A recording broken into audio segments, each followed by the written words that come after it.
Support for this episode of Judaism Unbound comes from the Oshman family JCC in Palo Alto, California, whose vision is to be the architects of the Jewish future. The Oshman family JCC empowers you to experience Jewish paths toward a life of joy, purpose, and meaning through innovative Jewish learning and wellness programs, community building, and initiatives to develop the next generation of Jewish leaders. Learn more at www.paloaltojcc.org. This is Judaism Unbound, episode 271, Jewish Stories We Need. Welcome back, everyone. I'm Dan Liebenson. And I'm Lex Rofberg. And today we're launching a series of episodes that's a little different from some of the series that we've done before, because series that we've done before have tended to be all clumped together, whereas this is a series of episodes that is going to be spread out over a number of months. Every once in a while, we are going to have an interview with someone who has recently written a Jewish book of interest, mostly fiction, a little nonfiction, but we really want to get into this question of Jewish creativity in the writing process and about writing as a form of Jewish expression and creativity and building.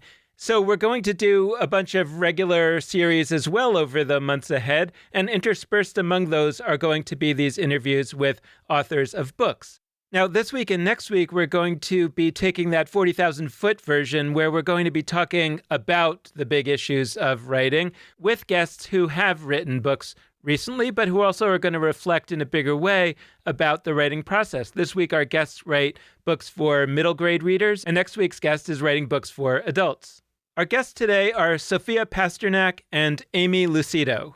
Interestingly, and not accidentally, both of our guests have other jobs, other kinds of careers in addition to writing. And our first guest, Sofiya Pasternack, is, in addition to being a writer, a mental health professional. Her books, Anya and the Dragon, and the follow-up, Anya and the Nightingale, can be thought of as a form of Jewish young adult fantasy writing. The hero of these books, Anya, is the daughter of the only Jewish family in her village, which is somewhere in the area of Kiev. Both books have won a number of awards and have been nominated for a number of awards, and Anya and the Nightingale was a finalist for the National Jewish Book Award in 2020. Our second guest, Aimee Lucido, is a software engineer, as well as a widely published writer of crossword puzzles, including puzzles that have been published in the New York Times, the New Yorker, and other places that you've heard of. She is the author of the upcoming middle grade novel called Recipe for Disaster. It's the story of a 12-year-old girl whose best friend's bat mitzvah inspires her to plan one for herself. But when she finds out that her Jewish and non-Jewish family is split on whether she is, quote, Jewish enough for a bat mitzvah, she takes matters into her own hands, and she discovers her own Jewish identity along the way. Aimee Lucido's previous novel, called Aimee in the Key of Code, won the 2020 Northern California Book Award for Middle Grade Literature and was nominated for the Carnegie Medal, the British version of basically similar to the American Newbery Award. We are really excited to have this conversation about fiction, and particularly Jewish fiction, with these two wonderful authors. Sofiya Pasternack, Aimee Lucido, welcome to Judaism Unbound. It's so great to have you.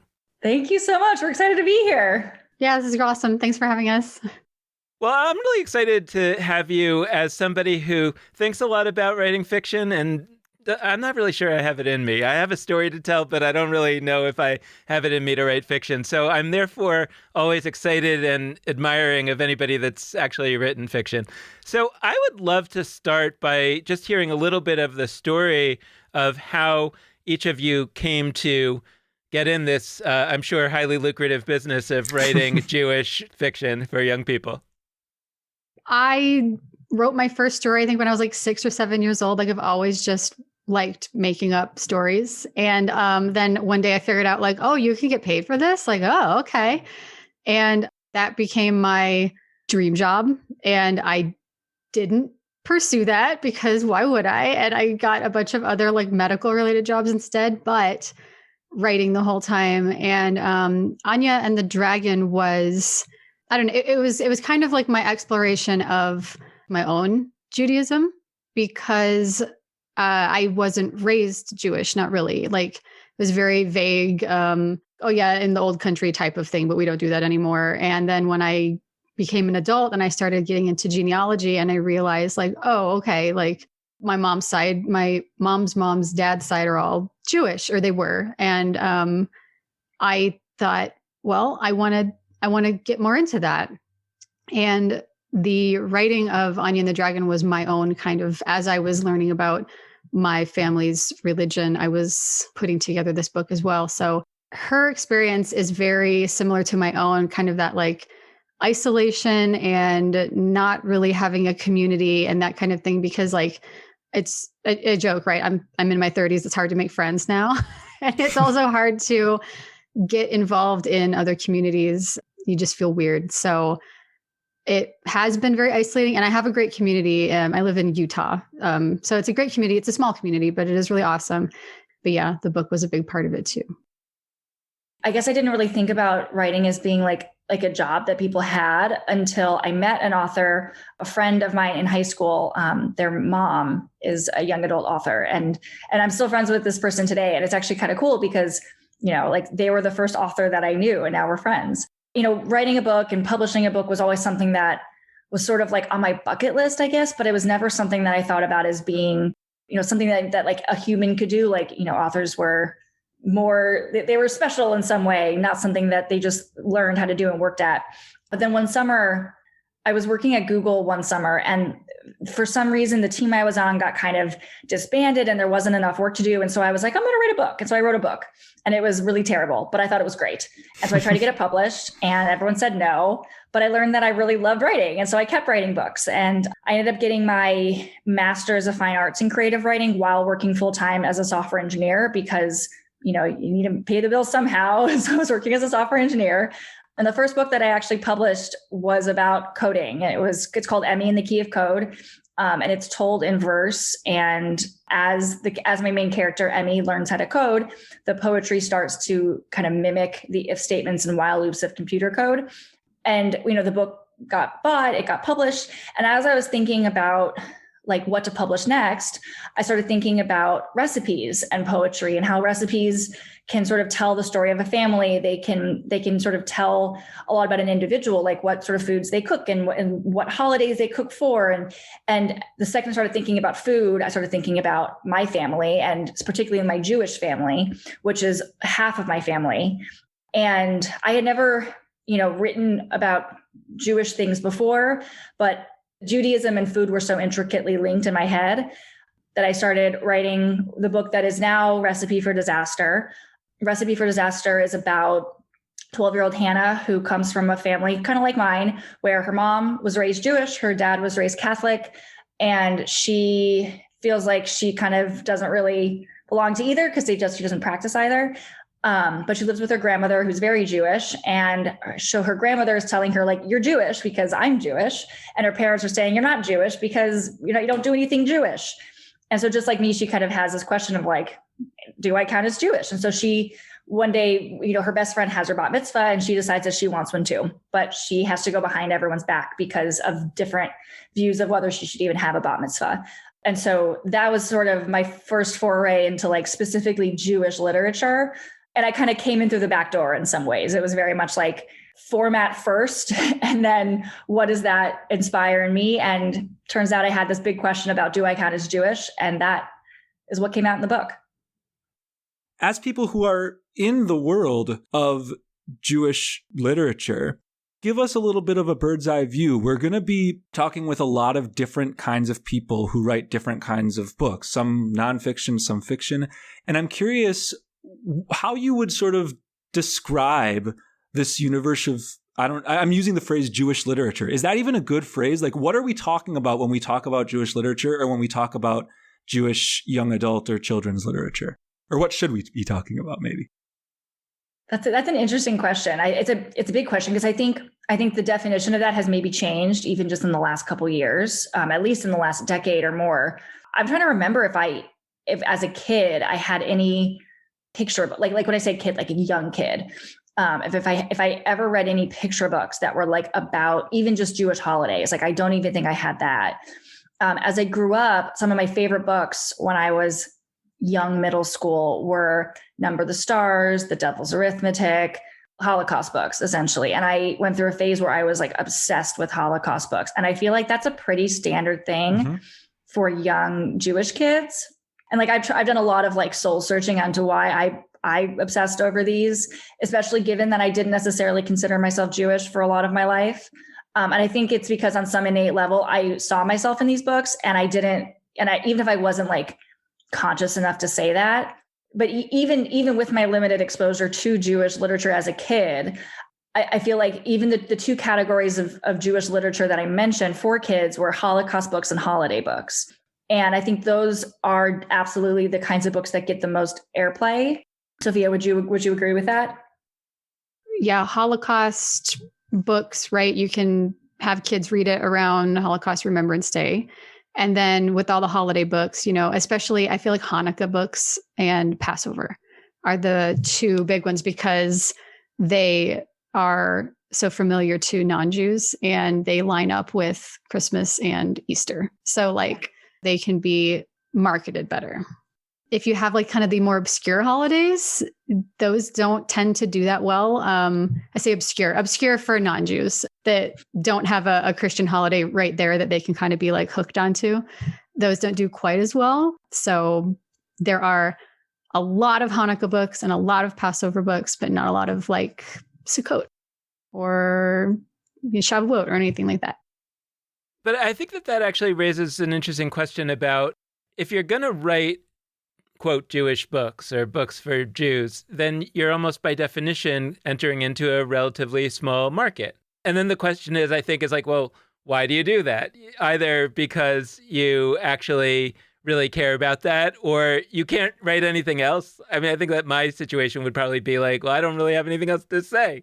But but what is it? Because, I think because then you run into the challenge of having to get a book published. And obviously the publisher is often, in most cases, in business to make money.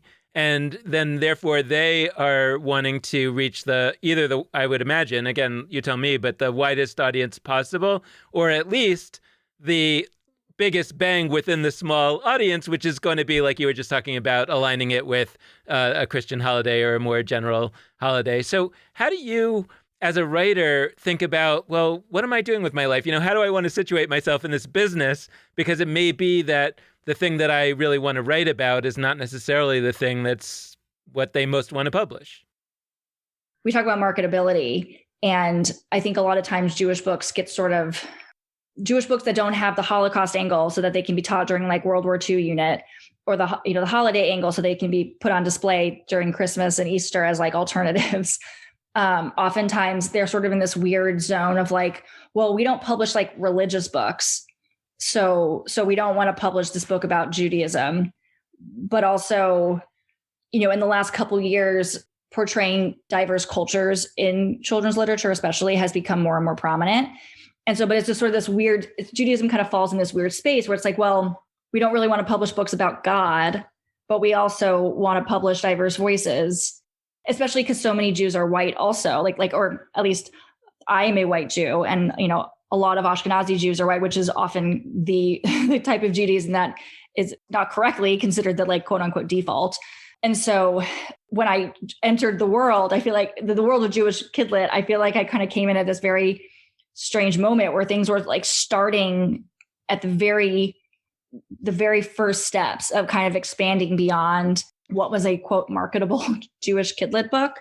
And so even in just the last couple of years, we've had like an incredible number of Jewish books that come out that are not about white protagonists. So like if you've ever read Color Me In, that's an example of a book that is not about a white protagonist. And it's ruffled some feathers in the Jewish community also.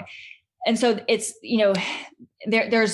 we're just at like the early stages of like what Jewish kidlit can be. There's sort of a weird cycle, like a weird vicious cycle where like they have to sell well in order to keep being created. But in order to be created, or like in order to sell well, they have to be created. It's definitely a strange moment.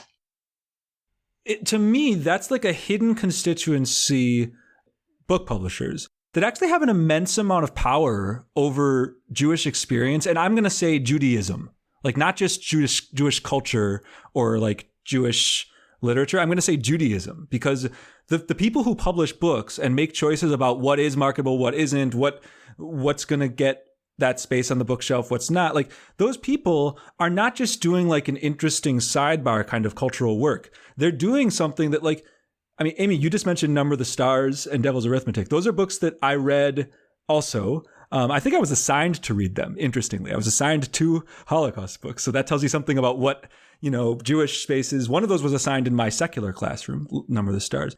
That tells you something about what people think is important by what they're assigning kids. But like, that's huge. Like, I remember the typical book I read as a 6th grader, I remember better than the typical book I read like 2 years ago. Absolutely. And I don't think I'm weird. I think that's most people. And so a book publisher who makes decisions about which of those books are going to see the light of day and, which once they do are going to get the most publicity and maybe get that extra bump and those extra readers, like, that's a role almost like, rabbis choosing what to talk about in a sermon every week. Like, it's a powerful role that I don't think we think about so much because we're so used to Jewish authority being like, the people that are rabbis or that are Hebrew school teachers. But authors, to some extent, and to a bigger extent, publishers really are that. So I'm curious if you can talk a little bit more about some of the considerations that go into your work around like what will be published and what will not. And to some extent, I get the sense that each of you differently is kind of rebelling. I don't want to like frame it too starkly. It's not that you've got, your pitchforks out, but there's ways in which I read in your work some fighting words against some of those norms. I mean, Sofiya, you talked about how it's harder to publish a Sukkot book. Spoiler alert, Anya and the Nightingale is a Sukkot book. It's the first line in the book. Yeah, about a lopsided sukkah. Yep. And Aimee, yours is in some ways even starker about how like your Jewish characters are not just sort of sunny characters. Like, there's some real pain and trauma around how those characters interact with Jewish institutions. Yeah. And so I'm curious, what does it look like to sort of push back at those norms you're describing? The fact that Holocaust books are the ones that tend to get all the time, or the fact that only those big holidays get covered. Like, how do you go about challenging that, but also not just challenging it, like making really good stories? Lex, it's interesting that you say that you remember those books better, the books from your childhood better than a book you read 2 years ago, because it's like you made me realize something when you're saying that, because I didn't have a rabbi growing up. Like, my entire Jewish experience was what I got from those books. And so publishers absolutely have a ton of power in terms of how they shape Judaism, because like, I am a Jew that was created off of, I mean, I guess I was Jewish before the Devil's Arithmetic, but that was how I explored my Judaism, was through these Holocaust books, because that was all I had. Anya and the Dragon, initially, it was not like overtly Jewish. It was very like wink and a nod type of bageling almost. So my agent was the one who... Wait, I love that. Define bageling just for folks who don't know it. That's great. We always say to define Hebrew words, but we hadn't quite for bageling. Yeah. So bageling is like when you are in a situation with people, you've just met and you think somebody might be Jewish. And so you're trying to figure out if they're Jewish or not. And that's like bageling, is by like, you kind of throw out some terms. And if they go, then you can be like, all right, here we go. But if they look at you like this, you're like, never mind, don't worry about it. So bageling's like figuring out if the people around you are Jewish or not. So I was like, well, this isn't a big holiday book. This is not a Holocaust book, but like, is anybody going to want to read a fantasy about like a Jewish kid running around in the woods? Like, is anyone going to want to read that? And I told myself, I don't see that. Like, I've never seen that. So probably not. Nobody's going to want to buy this. So there were a lot of like covert Jewish things in the book, but it was never stated outright. And then my agent read it and she picked up on it right away. And when we had our phone call, like before she represented me, they have, the agent will call you and they'll kind of get a feel for you as an author, and you get to get a feel for them as an agent. And she said, I think we need to like dial the Jewishness up in this, like 11, like we're crank it up. We're going to throw so much Jewish stuff in this that it's like, yeah. And I was like, are you sure? Like, is anyone going to want to buy that? And she was like, yes, they are. Like, this is a thing that's coming now. Like, I can see it on the horizon and we're going to be in and do that. So I didn't want to write a Holocaust book. I didn't want to write a holiday book. And I didn't want to write a book that was all about like tragedy either. I wanted my Jewish character to be like the hero of her own story and not have to be saved by anybody. Cause I feel like that's also a thing you see a lot, is that In a lot of these stories, the Jews are always like the victims and somebody else has to come in and like rescue them. And I really don't like that. I really don't like that. So, Anya saves herself and it's a happy ending. Spoiler alert, it's a happy ending. And then also the same thing in Anya and the Nightingale. She does it all herself and she doesn't need anybody to come in and save her. And I have gotten a lot of feedback from Jewish readers saying, I really wish I would have had this book as a kid. And they picked up what I was doing. It was, we're not the victims. It's not about being traumatized. That's not the center of the story. We got to be the heroes. And I wish I'd had this book as a kid. And I feel like we as authors are often, especially as kid-lit authors, like we're writing the stories that we needed as kids. Cause like I also needed a Jewish adventure novel. Like I would have eaten that up as a kid. I needed the story that I wrote about Hannah not knowing if she counts as Jewish and kind of deciding for herself that she's Jewish. Like that's a lesson that I'm still learning to this day, that I get to decide if I'm Jewish or not. You mentioned that we're like rebelling in some ways against like the Jewish powers that be, I guess. And I think just like choosing to write stories that don't fit the narrative that has sold a million times before is absolutely doing that.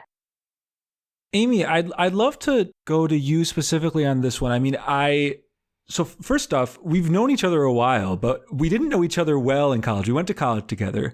We didn't know each other super well. And we've kind of like reconnected around your books and largely around this book, Recipe for Disaster, that is going to come out. And it's been awesome. So just saying that to you and that listeners, awesome, you get to hear me say that I enjoy this friendship with Aimee. But like, I'm interested in your experience because we've gotten at this a little bit so far, but I think you are really shining a light on characters who have a layered, complicated relationship to Jewishness and to Judaism, and who even aren't sure, like you said about yourself and about your character Hannah, like aren't sure whether they get to call themselves Jewish, whether they want them to call themselves Jewish. And to me, that's what we need. When I think about the version of me growing up, I actually was reasonably, I felt comfortable at a synagogue. I was blessed in many ways to like not feel insecure about my Jewishness.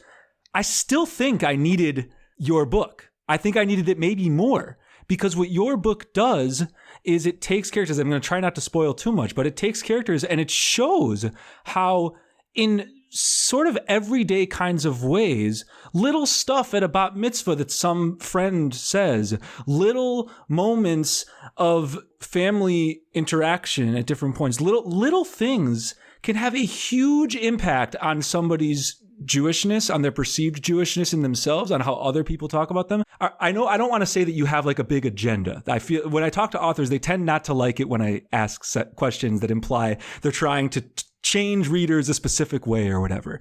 In a sense, what are you hoping people engaging with your work, especially, people in middle school grades, what are you hoping that they will understand about past or current you or people like you who are out there maybe not feeling like they're totally permitted to be Jewish the way they are?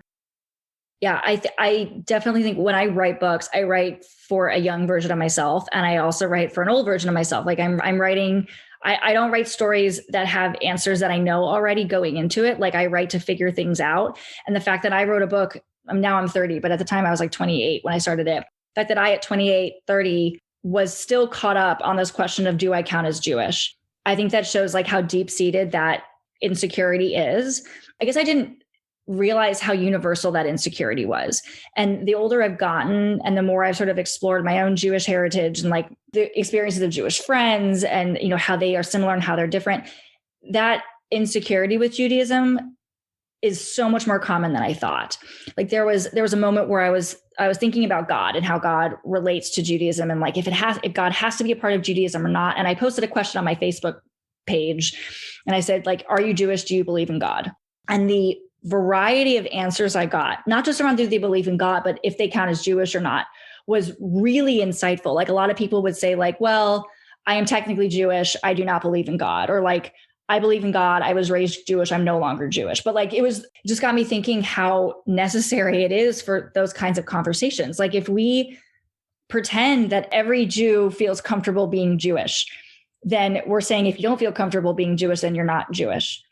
I think a lot of the inspiration for the story came when I was on a trip to Israel, because I did my birthright trip kind of like at the very tail end, much more complicated. I know more about what birthright is, and I have more complicated feelings about it when now. you say the tail end of like when you were allowed to go. Yeah. Yeah. I was 27. So I like 20s, yeah. I was like almost 27. And it was interesting because everyone on my trip was kind of in a similar boat where they were all like, 25 to 27. They all had like stable careers. A lot of them had like serious romantic partners. I was engaged at the time to someone who wasn't Jewish.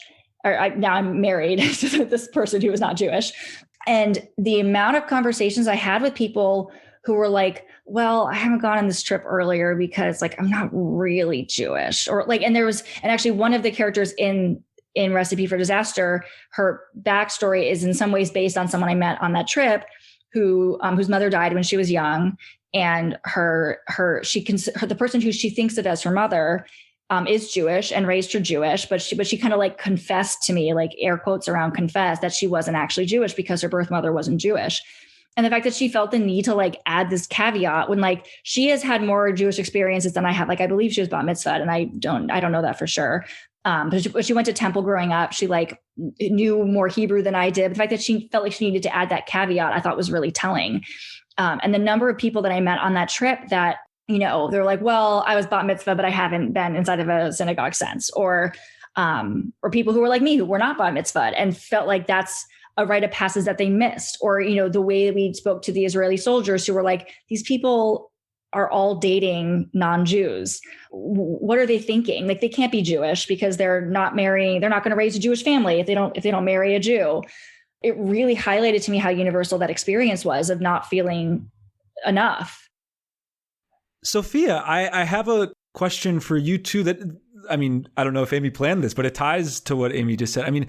The scene in Anya and the Nightingale that most sat with me, probably just because of the work I do. There's so many scenes that I think could really affect different people. There's a Shabbat dinner scene that happens in that book. And without going into all the details, suffice to say, questions around being, air quotes, really Jewish or Jewish enough in the way that Aimee just talked about also come up in that space. Even though your main character, Anya, she comes from a Jewish family and does identify as Jewish sort of unambiguously. And so that scene, despite that fact, is one where she really feels unsure of herself. And I was curious to hear from you, how does the question of, really Jewish, air quotes, or Jewish enough play into the stuff that you're writing? How do you think about this?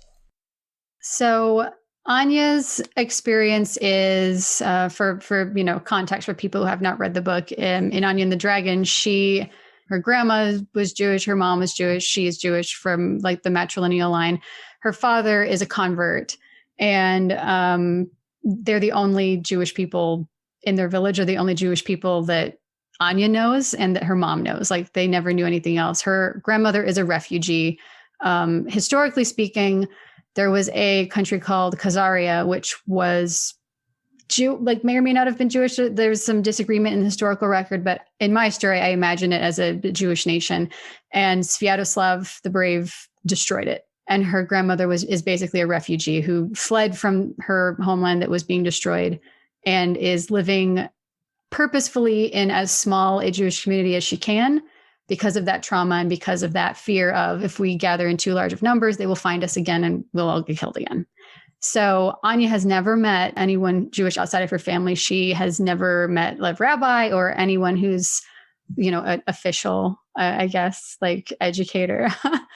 And so then she goes to Kiev, which there was a significant Jewish community in Kiev. So she's invited to dinner with one of the rabbis and his family. And then she gets there and realizes like, oh, they do everything so different. And they do way more prayers than we do. And like, we never wash our hands like this. And I don't know what I'm doing. And like, she has this moment of, am I Jewish though? And one of the other characters, one of the other kids finds out that she grew up in a place that didn't have a rabbi. And the other character goes, well, how are you Jewish if you've never even met a rabbi? So she has this kind of moment of existential doubt of like, do I count? Like that's a good question, you know? And she is a Jewish person. Like that's just what she is. And she doesn't need to come to a like decision about it. She doesn't need to sit down with herself and have a talk. She just knows, like deep down into her bones, she knows.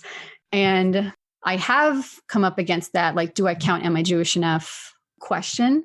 Ultimately, my decision is like, well, yeah, like if you identify as Jewish, you are. If you're observant or if you're not, I know I have friends who are like, no, I don't believe in God, but like I also am, keep kosher because I do. And I have a third book coming out next year that is also another Jewish historical fantasy because like that's my type, I guess. And in that one, the main character is very unambiguously, unequivocally Jewish, but she is kind of forced to team up with a shade. And a shade is a demon. It's a Jewish demon. And in tradition, shadim are Jewish. Like they count. They're Jews. They're actually like how the proper way to circumcise a baby who is half shade. Like that, there's actual like instructions on how to do that. So they are Jewish. Like they count. They totally are. And so she kind of is like, oh, you're a demon. Like you're not Jewish. And he's like, oh yeah, I am. And so she kind of has to come to this kind of realization with herself of just because he's not Jewish in the way that I am, doesn't mean that he isn't. Like he totally is. And they kind of have this reconciliation. And I really wanted to have him, identify as Jewish and be observant. And this other character kind of be like, I'm having a hard time. She gets through it. She's all right. Sofiya, I want to start with you for this question. I think it may also be applicable to Aimee in a little bit of a less direct way, but I'm thinking since you've now written 3 books, I'm wondering what the progression is. Like, as you were talking, I was sort of thinking like, oh, I wish there were some books where, some really observant Jew reads something about how we're supposed to love the stranger. And he says, oh, I don't really love strangers so much. I guess I'm worried I'm not Jewish enough, meaning like, why is the shoe always not on the other foot, but like, why is it always people struggling whether they're Jewish enough because they're coming sort of from outside of the more traditional community? Now, of course, we understand why that is, but it feels like, I guess my question is, when you're writing, though, and you start by writing, as I understand it, I think for both of you, that your writing is driven by your own understanding of self. As you write now a 3rd book and then on from there, I guess I'm curious, as you yourself become more confident and you become more of someone who, well, I've been a Jewish writer for 10 years. I guess I'm Jewish. Now what, right? And the question is, I guess, both in your characters and in your own thinking about maybe how you're working out those questions in your writing affects you just as a person, even if not in your writing. Do you start to see you taking on other kinds of issues? And if so, I'm curious what those are, because I'm curious whether the person who's coming from the outside, so to speak, and saying, I feel Jewish enough now, do they start to be interested in a set of Jewish ideas and questions that may be different from the ideas and questions that somebody thinks are important who has been kind of on the inside all along? So, at first where it's this kind of coming from the outside and you're very worried about like doing things right and pronouncing things properly and like, not embarrassing yourself in front of all the cool kids. And then once you get past that and you're a little bit more comfortable with the practice of actual like actions and you start getting more into the, I don't want to say philosophical side of it, but yeah, like at that point you spend a while establishing that Jewish foundation of thought. And then you start to learn about the deviancies from that. And I've told this story in a couple of other places. But when I was a kid, my mom was very much into like let's go to all these different religious whatevers. And a couple of her friends were Catholic. And so we would go to like Catholic church with them. And I was small. And so like, you don't go to real Catholic church. They send you to Sunday school. They get rid of you and you drink juice and learn about Noah's Ark, basically. And so we were learning about the Ark. And I was like a big science nerd when I was a kid. And I lived in Florida. I had just found out that the Florida panther was so inbred that they all had like tail deformations. And so I'm like, oh, there's only 2 animals on the Ark. They all must have been heckin' inbred.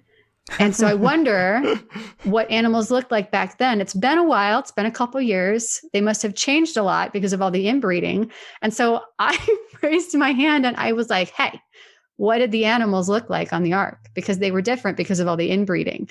And this poor woman was like, what? And she was, I say poor woman, she didn't react well, right? She sat me in the corner basically and told me that I was being like contentious and offensive and like, how dare you ask these questions? And I, sat there and I felt very bad. And then a few years later, when I was like kind of becoming Jewish and actually going to, back when we could actually go to synagogue, I haven't been in a while because, we're not allowed to gather. And we were all just kind of like sitting around and I kind of brought that up as like a joke. And everyone there was like, that's a good question, huh? And like everyone started like, I wonder what animals would, like they totally would have been inbred and this and that and the other. And like for future writing, I like to ask questions like that. And I know that if I'm writing it in the context of like a Jewish book, as I'm like a Jewish author, writing those questions and kind of those exploring that type of thing out there, that people who are Jewish and are reading it are going to be like, yeah, that's a good question. Whereas in some other contexts, getting into difficult stuff like that, especially in kidlit, can be, we don't talk about that type of thing here. And kids are smart and you can talk to them about difficult stuff. My thesis statement is there are a bunch of Jewish stories that need to be told that reflect elements of what it means to be a Jew today, especially in, our context, to be an American Jew today. And I think these stories actually need to be told. I don't think they just like, it'd be nice if we told them. I think they need to be told. People actually need to see themselves in stories like this to fully understand that they are valid, that they are Jewish enough, that they are real. And what that means is, given the specific experiences that the two of you have had, you are situated in a way to write those stories that need to be told in a way that somebody like me, rabbi, grew up going to Jewish summer camp, going to youth group, whatever, actually can't. Like I could try to write a book that speaks to interesting questions of what it is to be a Jew, but it wouldn't hit the same way because the two of you have lived questions of feeling not Jewish enough in a way that I haven't. And so often I think we don't frame your life experiences, and I'm generalizing your life experiences to a criminal degree, but like we don't frame growing up not so Jewish as, that's a strength.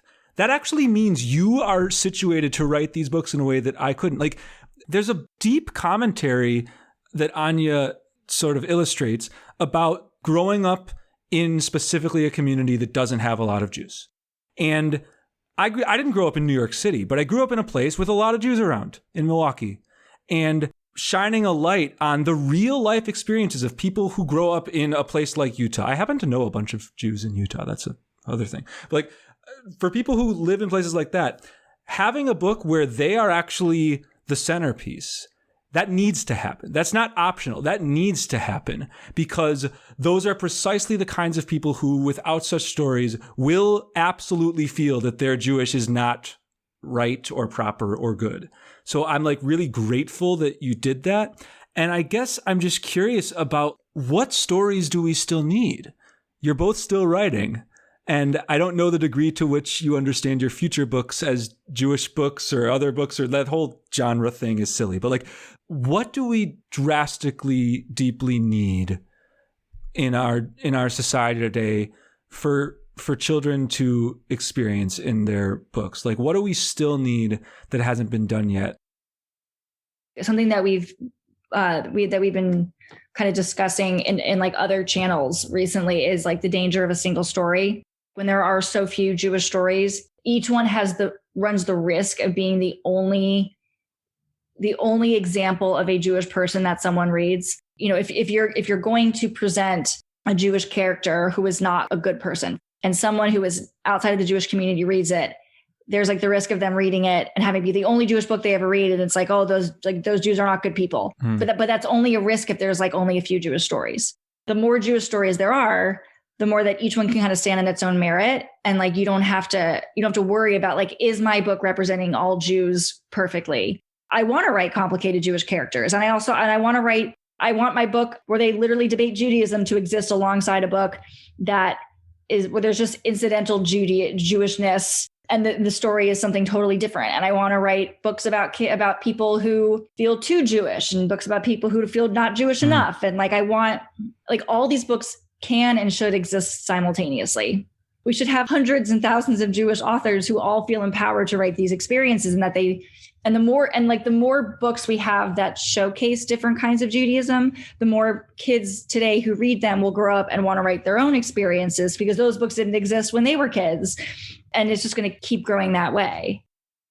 Yeah. What Aimee said, more books with like more like a big variety of Jewish characters.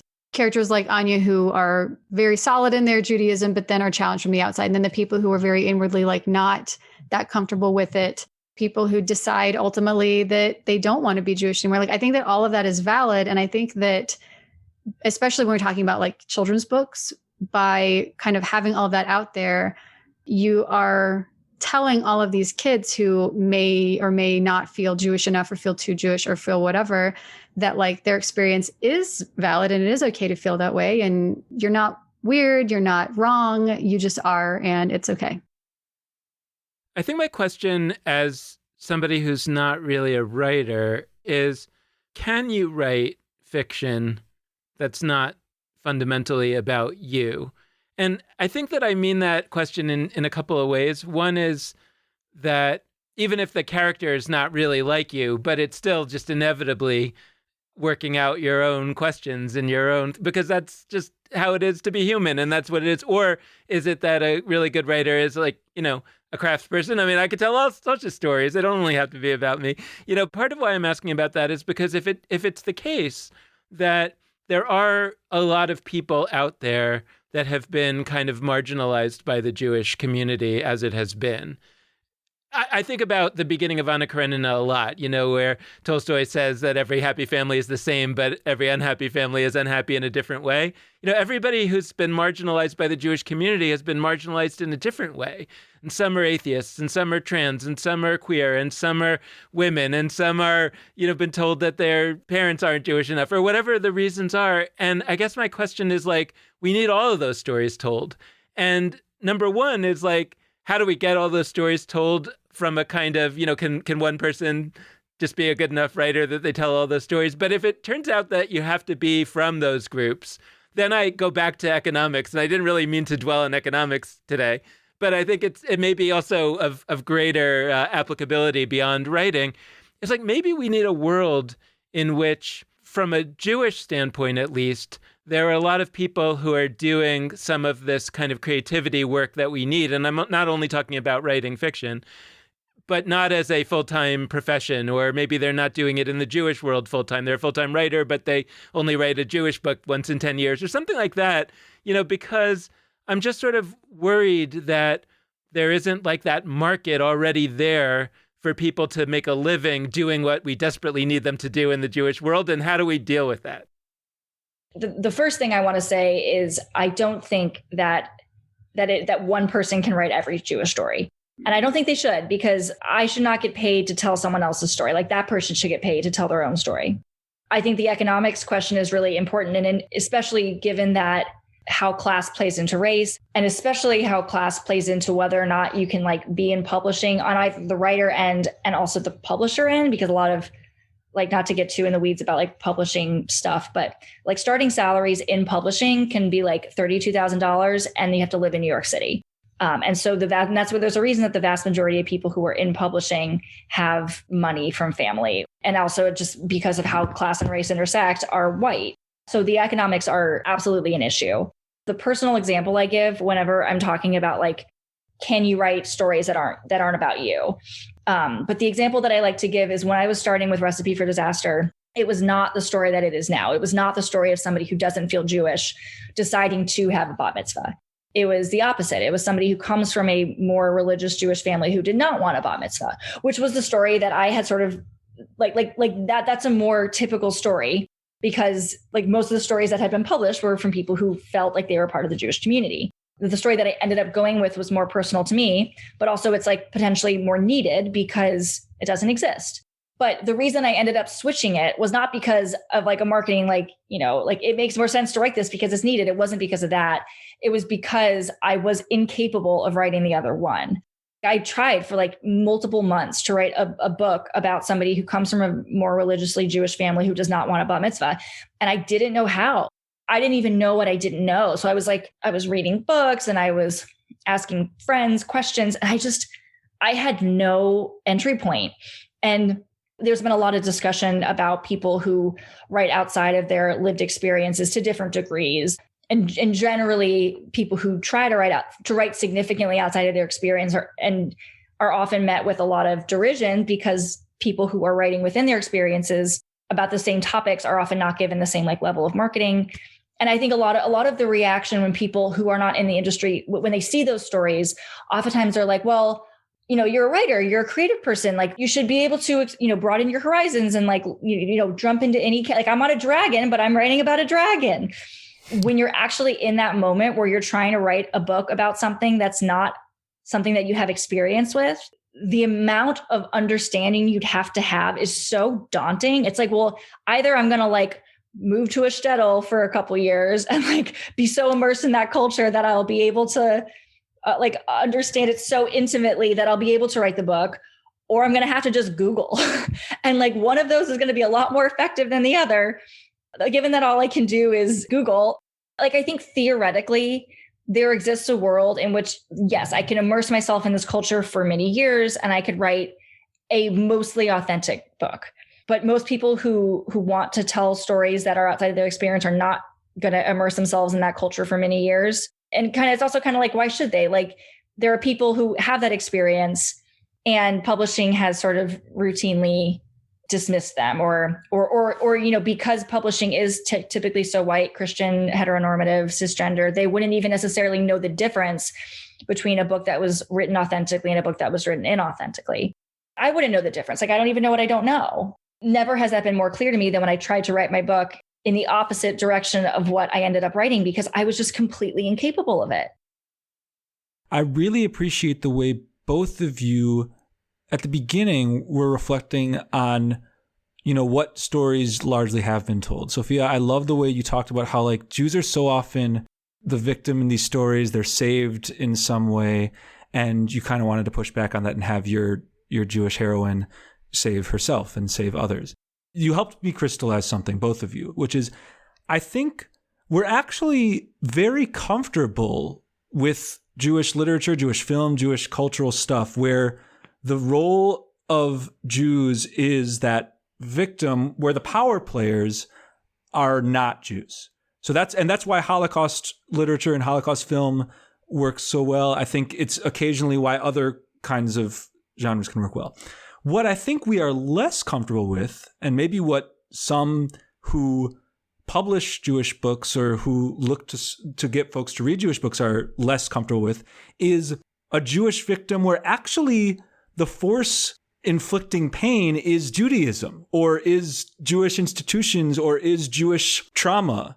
On the stories that need to be told front, I feel very strongly that Jewish pain directed at Judaism, directed actually at our own ways in which we have weaponized our tradition and caused harm to Jews themselves. To me, that is very high on my list of the stories that need to be told, because I'll be frank, I think there's maybe not enough. We need more stories, but we're closer to full on the genre where, you know, Judaism is sort of happy and fluffy, and you read the book and you end it and you're like, wow, Judaism's so nice. And we mark these holidays to get, like, I've read plenty of those books. I have them on my bookshelf. I read them. If I one day have kids, I'll share them with them. But like the ones that really say it's a terrifying experience to be in a Shabbat dinner where you don't know what's happening and you don't know the words. It's a terrifying, awful experience to have Jewish memory weaponized towards you in a way that a family member would not speak to you anymore if you're in an interfaith relationship. Stories like that need to be told, and you're both doing it. So I guess I was just curious as we close how we can become maybe more comfortable with stories that don't just shine a happy light on Judaism, or if there's other gaps that I'm not thinking of that still need to be told Jewishly apart from that, if you would sort of diagnose those. Something that I'm working on right now that's been along the lines of having the villain, the antagonistic force be Judaism or be like a Jewish figure. It's not kidlit, but that's not the only Jewish person in the manuscript. Everybody's Jewish, but having the villain be Jewish has been difficult, just because I know that there are the people who are going to take that in bad faith and who are going to extrapolate that to like, oh, well, this one character was Jewish and it's the antagonist. And so like, this is what Jews are like. And I'm going to be like, did you pay attention to everybody else? But you can't argue with those people. So don't even try. But then also like the other Jews who are going to say like, you're making us look bad and that kind of thing. And I want to be like, well, some of you are like this. So yeah, I have definitely had the experience of, oh, you were never bat mitzvahed. So like, how can you call yourself Jewish or, and stuff like that. Oh, you don't, keep this strict kosher. So like, how can you call yourself Jewish? That kind of thing. And my spouse also is not Jewish.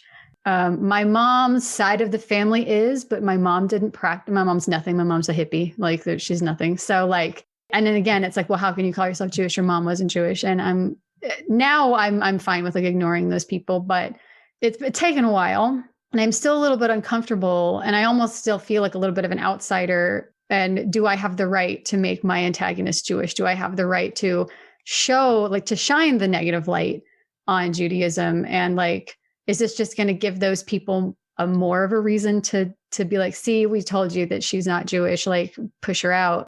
It is definitely something that causes me anxiety, but I also do think that it's important because like you said, there have been a lot of instances where people do get othered by their own community and they do get kind of pushed out. Like yeah, sure, you're Jewish, but you're not like the right kind. Patrilineal Jews get this a lot. Well, yeah, but your mom wasn't Jewish. And it's like, oh, well, get over yourself. Like this is still a thing. And like I said earlier, if you identify as Jewish, like you're Jewish, like that's it. Like it doesn't matter what your parents were. It doesn't matter what your upbringing was. Like if you identify now, that is what it is. And if you have a very robustly Jewish family versus if you're the first Jew ever in your family, like I still feel like you're the same, like you're both Jewish, you both count.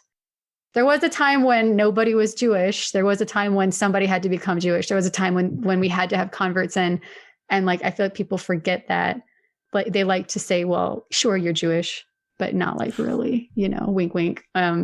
If we want to move forward as a community, we have to kind of peel back that yucky part and expose it to the light and say like, all right, this is here. This is not great. Wipe the dirt off. And really you can't solve a problem if you don't acknowledge that it exists by excluding stories that show that very real damage done by Jewish communities to Jews. We are doing a lot of ourselves a disservice. Whether or not we write about it, those negative experiences are happening and they're happening to kids. And if we don't write about it, those kids are going to believe what they're being told. They're going to believe that they're not Jewish enough or they're too Jewish or whatever. They're going to feel alone in that. But if we write about it and we write for those kids, they have the opportunity to embrace their Judaism. And like, maybe if they're, in a family that doesn't practice much, but we write to them and we show them, yes, it can be bad sometimes, but like also look how great it is. Well, then maybe we're making somebody want to be more Jewish. And maybe as they grow up, they'll discover that they want to go to synagogue more or that they don't. And like, it doesn't matter. And books have the power to shape kids. And I feel like I was shaped by books. And if you ask people what their favorite books are, they will almost always say books that they read when they were young. And so if we create the literature that the next generation is going to be reading, we're shaping those lives. Thank you both so much for joining us. This has been a fantastic conversation. Thank you so much. This was really great. It was wonderful being here. Yeah, thank you so much for inviting us. It was an awesome conversation. And thank you so much to all of you out there for listening. We hope you've enjoyed this episode, and we hope that you'll tune in again in the future. We also would really love it if, for this episode in particular, you head to our show notes, which you can find at judaismunbound.com in the podcast section, or you can just, in Apple Podcasts or whatever, click the link to access show notes. In our show notes, we've got links to the various books that Aimee Lucido and Sofiya Pasternack have written, and in terms of Recipe for Disaster, that have been written but not released yet. We think that it would be a joy for you and for anybody to read these books, and you can find links to purchase them on our website, or in some cases to pre-order them. So we hope that you will head there and do that. We want to close the episode by encouraging you to be in touch with us, and there are a wide variety of ways for you to do that. First, you can head to our Facebook page, Judaism Unbound. Second, you can hit us up on our other social media sites, on Twitter, Instagram. All of our handles are at Judaism Unbound. Third, you can go to our website, judaismunbound.com. And of course, you can always email us at dan@judaismunbound.com or lex@judaismunbound.com. The last request we like to make is that we deeply appreciate any amount of financial donation that you can send our way. And you can do that either on a monthly recurring basis, which we would love, love, love, or just as a one-time gift at judaismunbound.com/donate for either one of those. So thank you so much for listening. And with that, this has been Judaism Unbound.